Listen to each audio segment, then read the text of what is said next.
Apana ere ane namba muponere zisore gondo. Apana ere ane namba muponere zisore gondo. Pane masele bagabuda offside nezuro. Pane masele bagabuda offside nezuro. Eti noi now. Peshona kwete chindau. Zichiverengwa naye when you skimba no fumura no itama. Team yangu lepi mukuita sei tadzoka zvakareka zviri kupisa na skimbo aiwa zviri kupisa chokupai but tachapinda pane zviri kupisa zviri vanasika vangu bayo bacha subscribe so tatichi hamusari pane zvichichitika hanzi chokwana ma subscribers ari kuuya akawanda aiwa zviri kupisa ndiji tachapinda munyaya yedu yanhasi totaura nyaya yedu yemabhero first class mabhero akomana vanhu vakutora mabhero aiwa zvinokuzwa vasitopinda kuzotora mabhero vachange mabusiness avo murendi kusire phone number dzevanhu vemabhero munonga vabache papo vanokugira pamunenge muri. Welcome to First Class Mabero. Reasons why you should buy our bales.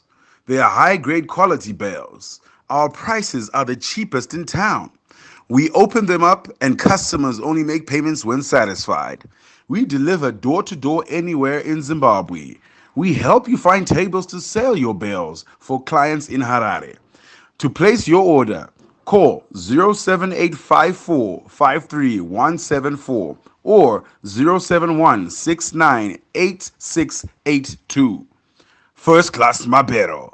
Right, pane nawo yange yanetsa nawo yajapreza na hopeyo nawo yazopindwa na Queen Delicious yadzikisa gejo zvekuchida kukuratidza video yezvo vanga uchitaura musati mapinda pazvirika kana uchingozoti uri pane vanyarika nepfeka mafonzi because Queen munozoti mukanga mawo havana mabreak vanongotaura chero zvavataura munhu wechirume akabvita mukadzi saka ubaba huripo pavari saka tomudzire mega achikudza kuti zvanzisiyana najapreza usamumanikidze kuita zvauri kuda iwewe wanditi japreza wachazosvika pakunobomba bombo ofisa chinonzi japreza anozongowanza kusongojuwa gore mwana anzi avishambisa muna January kuchinzwa zvarakamfuti bana ndakaona kutaura panyaya iyi ndongoti mungozvira mega vhichibva kuna Queen vangashitaura keep on subscribing zviri kupisa na skimbo zviri kupisa chopai kuenda kwako kujeri 2 minutes azvire kuti unobuda mujeri wakukamanisa vanhu kuti iwe do this. We tried to talk about Japreza, and Japreza has been resilient. Ane zvikonzero zvaasiri kuitira zvenyika. Chero nguva yeSmith chaiyo tatine vatengesi tatitori nevanhu vaisapota the British Smitharians, vanhu maBritish tatikuroti nemaZimbabweans aisapota maBritish. Amenanika kushamisira so hope wechingono. Unoshamisira wakari wahondo ipiko iwewe ya umboda kushamisira. Sunungura kaZimbabwe yacho kana uchigona kuisunungura. Ngoskoro dzamba murume matama makuru anenge akarembera kurembera kuda kutonga machende evanhu mudzimba dzevanhu. Who are you? Stay in your lane. Kana wada kusunungura nyika hamba henaro wega sedunga munhu kwete kuda kudedzeni kunonga uye urani kwaiwo uri kasabhuku kemusenderaini chero sabhuku varaizibicha iye ari kukonsentrata nemasikiti ake iwe urani unongoita kakushamisira so iwe nematama ako akarembera dai rambonovharirwa futi rambongondongora ranodya mabhisiketsi araidya kujeri urani kwaiwo unoda kukomanisa vanhu iwe urani kwaiwo hope wechingono dhodhiasi dhongi mudhogonyonyo idioti Japreza ndambu yako handisi kuti Japreza zvaari kuita zvakanaka asi aumanikidze munhu rekanimbotora spika yangu ndimbotsvaga asingade anenge asingade iwe asingade usamanikidze munhu asingade hadi kuti usikuru kumanikidza munhu kumanikidza zvaita se werere Japreza ndasekuru wako Japreza kumanikidza ndasekuru wako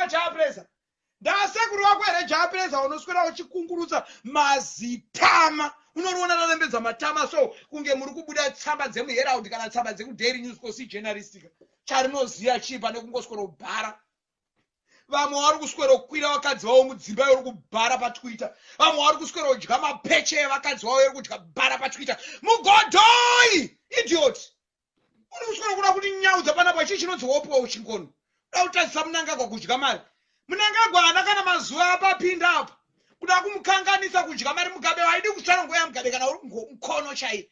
Mnangagwa akapinda musuno uno Mnangagwa akapinda musuno uno amboti kana ane 5 years kukanganisa vanhu kudya mari dzemusangano iwewe urani kwaiwo ebwonono Japreza akambonyora affidavit yekuti politician unomona kachisvetuka nemaiko keke kuzvara vanhu zvaro sembeva Japreza aya chamudzwa gore richitanga kwani mwana amizvaonoita uniwo kwa mutoko so unomudzwa mai manje anenge areka tinotora foni ndimboridza asingada anenge asikada mboridza mapfumo anenge asingadadi ndikanotsvaga foni yangu ndimboridza madi asingadadi munhu unomanikidza munhu kumanikidza munhu murume mukuru yes munhu kumanikidza kuita kasabhuku kemusendraini japraiser this kana uchigona kusunungura nyika ichaka vana mai mujuru vakaenda kuhondo vana mugabe vanani vanhu vakaenda kuhondo vakanosunungura vaisambonokoka vanhu vaingoita zvavada eka nai kwete kuswera uda kuimba bwapraiser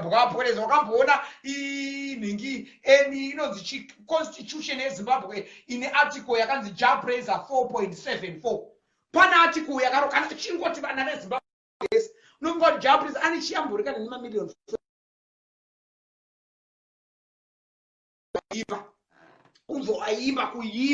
kuimba murume mukuru kukuma semombe kukumba sedutye kugwamba chekuongoka vhariko mujeri musunono kunokwira mukadzi wako anga ane homba uku mukadzi wako munhu unoti urimbokwira mukadzi wangu rega ndimbokwira nekuti zvinhu zvemuzimbabwe hazvizivikanwa mukadzi wangu rega ndimbokufongoresa mukadzi wangu chino iwa kunofemera makotsi evamwe varume matwitter umu kufemera ari kuisa maangry face wati wadiwe handi ndadzoka so chamama nandadzoka zvangu unokwata eka tiri tichizvibvunza izvo zvanzi it's not safe after it's not anomanikidzirei vanhu isu takabvira kare tichitaura nyaya yejapraiser and if people who have known japraiser now people know kuti japraiser is a ZANU-PF.